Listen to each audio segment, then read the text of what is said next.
The feeling that Gandhiji and Panditji had brought to the fore before our independence is now spreading throughout the world after 40 or 50 years.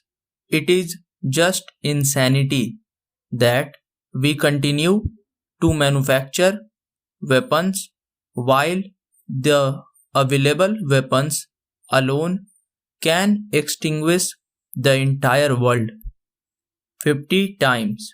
It is really madness that 15 to 20 million rupees are spent every minute in the world on arms race. Even a small fraction of it can help a lot in eradicating poverty, diseases, and unemployment. Today, India is paying attention to these things. We are paying attention to human rights and human dignity. South Africa, where Gandhiji had started his first satyagrah, is still reeling under slavery. The flag of freedom has not still gone up there. It is shameful that 100 years have passed. Hundreds and thousands of freedom fighters have offered sacrifices, including their lives, and the place from where the flame of freedom rose is still under slavery. We have raised the question of poor people in the world.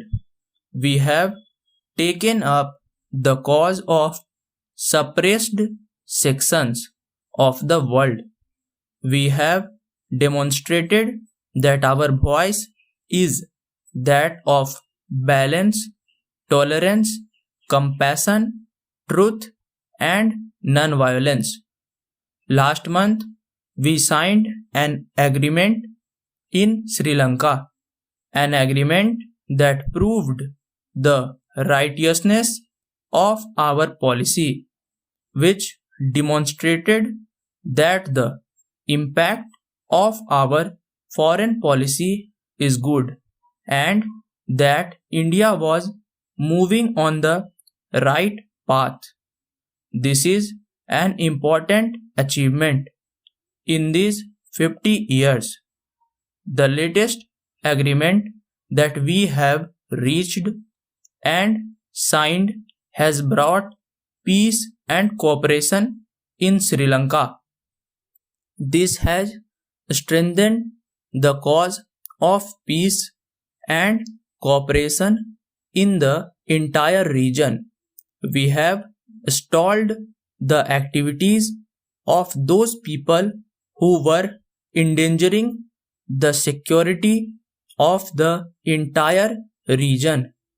Otherwise, the race of power blocks could have reached this region, the neighborhood of India. This has strengthened the cause of non-alignment. It has been proved that countries can solve their problems through dialogue without allowing the big powers or other sections or parties to come in. We have seen that when difficult, today on the 50th anniversary of our independence, we have to rededicate ourselves to those ideas and concepts. Our greatest achievement is the system given to us by our forefathers. We have seen that the system is in tune with our ancient traditions and our culture, which is continuing uninterrupted for thousands of years. We used that spirit in our struggle for freedom and should use it in building a new India. Today, our greatest attainment is our democracy, and we have to safeguard and consolidate it. Para. Subscribe the channel for regular shorthand and stenography videos.